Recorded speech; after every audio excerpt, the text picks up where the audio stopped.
बिहार विधानसभा चुनाव के दूसरे चरण के लिए आज नामांकन दाखिल करने की आखिरी तारीख है और रोहतास की काराकाट विधानसभा सीट पर अब मुकाबला और भी ज्यादा दिलचस्प हो गया है। कारण है भोजपुरी सुपरस्टार पवन सिंह की पत्नी ज्योति सिंह, जो इस बार के विधानसभा चुनाव में निर्दलीय उम्मीदवार के तौर पर चुनावी मैदान में उतर चुकी हैं। पवन सिंह की पत्नी ज्योति सिंह ने विक्रमगंज अनुमंडल कार्यालय पहुंचकर निर्दलीय प्रत्याशी के तौर पर अपना नामांकन दाखिल कर दिया है। और बता दें कि काराकाट सीट वैसे ही पहले से राजनीतिक रूप से काफी संवेदनशील मानी जाती है। यहाँ एनडीए के महाबली सिंह, महागठबंधन के अरुण सिंह, बसपा की वंदना राज और जनसुराज पार्टी के योगेंद्र सिंह पहले से ही अपना नामांकन दाखिल कर चुके हैं। लेकिन अब जब ज्योति सिंह मैदान में उतर चुकी हैं, तो ये मुकाबला सिर्फ त्रिकोणीय नहीं बल्कि चतुर्भुज होने की दिशा में बढ़ चुका है। नामांकन से पहले उन्होंने मीडिया से साफ शब्दों में कहा कि अब जनता ही हमारा दल है। उन्होंने कहा कि काराकाट क्षेत्र की जनता ने उन्हें जो स्नेह दिया, सम्मान और विश्वास दिया है, वही उनकी सबसे बड़ी ताकत है। ज्योति सिंह का ये कहना है कि इस क्षेत्र के विकास और जनता की सेवा के लिए वे राजनीति में आई हैं और अब जनता ही उनका परिवार है, दल है और सहयोगी है। उन्होंने ये भी कहा कि वे काराकाट के हर घर हर गांव की आवाज को विधानसभा में बुलंद करेंगी। हमने राजनीति में कदम इसीलिए रखा ताकि काराकाट के हर गांव की आवाज विधानसभा में गूंज सके। जो सम्मान और भरोसा जनता ने दिया है, वही मेरी सबसे बड़ी ताकत है।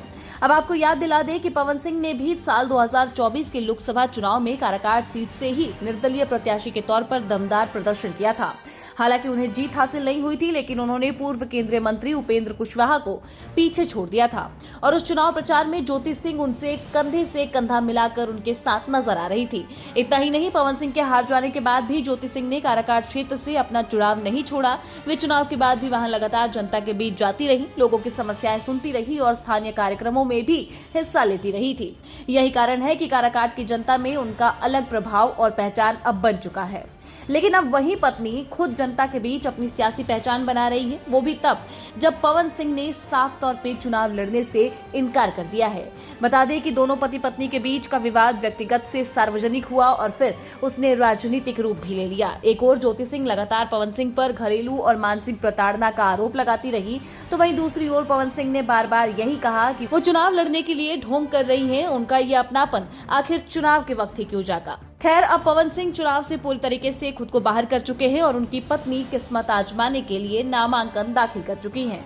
वहीं दूसरी ओर स्थानीय विश्लेषकों का ये मानना है कि पवन सिंह के लोकसभा चुनाव के दौरान जिस तरीके से युवा और महिला वोटर्स का रुझान देखने को मिला था, वही समर्थन ज्योति सिंह के लिए अब चुनावी ताकत बन सकता है। इससे पारंपरिक दलों के राजनीतिक गणित पर भी असर पड़ सकता है और खासकर उन उम्मीदवारों पर जिनकी जीत हार महज कुछ हजार वोटों से ही तय होती है।